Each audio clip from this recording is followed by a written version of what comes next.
ব্যবসার জন্য মানুষ এত নিচে নামতে পারে? একদম চাক্ষুষ চোখে মুখে মিথ্যা কিভাবে বলে মানুষ? আসসালামু আলাইকুম। আজ যাচ্ছি ফুলের রাজধানী গদখালিতে। আমার একমাত্র মেয়ে আবদার করেছে পার্কে যেতে হবে।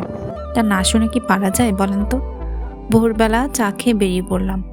আমাদের বাসা থেকে 20 মিনিটের রাস্তা। সারা দেশের মানুষ নাকি গদখালি যাচ্ছে ফুল দেখতে, আর আমরা বাড়ির পাশের মানুষে কিভাবে মিস করি বলেন তো? বাসা থেকে কোনো রকম নাস্তা না করেই চলে এসেছি। খুব খিদে লেগেছে, কিন্তু এই যে মঙ্গল গ্রহের একটা প্রাণী নিয়ে এসেছি যে, যার খেলা পেলে আর কিছুই লাগে না। সকাল 10টায় পৌঁছেছি আর এখন বাজে 1টা, কিন্তু এই প্রাণীর পেটে কোনো খিদে নেই, নেই কোনো ক্লান্তি। এত এনার্জি যে বাচ্চারা কোথা থেকে পায় আল্লাহ ভালো জানে। তো একে অনেক হাত পায়ে ধরে খেতে বসালাম। বাসা থেকে আমি একটু খাবার রান্না করে নিয়ে গেছিলাম, ভাবলাম চিকেন ফ্রাই কিনে নিয়ে খাবো।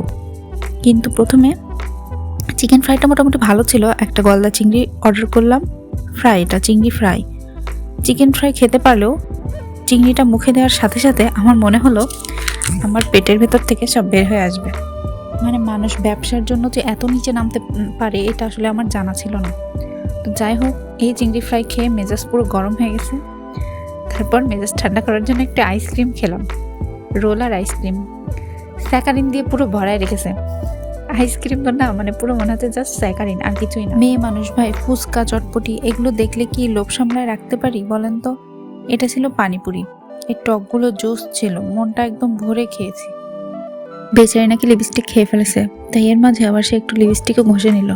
পেটে কোনো রকম দুটো দানা পানি পড়তে না পড়তেই সেই যে প্রাণীটার কথা বলেছিলাম, ওই প্রাণীটা আবার দৌড় দিছে, তার আবার খেলতে হবে। যেন 1 মাসের খেলা ও একদিনে খেলেই শেষ করবে। আস্তে কিচ্ছু হবে না, আমি আসি আস্তে আস্তে আস্তে আস্তে।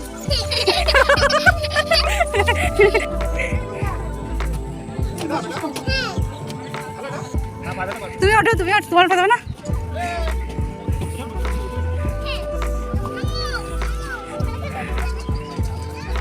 আমি আসি আস্তে আস্তে। হ্যাঁ আস্তে আস্তে। এই তো বাবারে বাবা, হাঁপাতে হাঁপাতে আমরা দুজন তো একদম শেষ, কিন্তু মেয়েটার এনার্জি এখনো 100%। তো অনেক কষ্টে ওকে ধরে বেঁধে গাড়িতে উঠায় বাসায় চলে আসলাম। তো এই ছিল আজকের মতো আমাদের ব্লগ। সবাই ভালো থাকবেন, সুস্থ থাকবেন এবং আমাদের জন্য দোয়া করবেন। আর ভিডিওটা ভালো লাগলে অবশ্যই একটা লাইক এবং কমেন্ট করতে ভুলবেন না।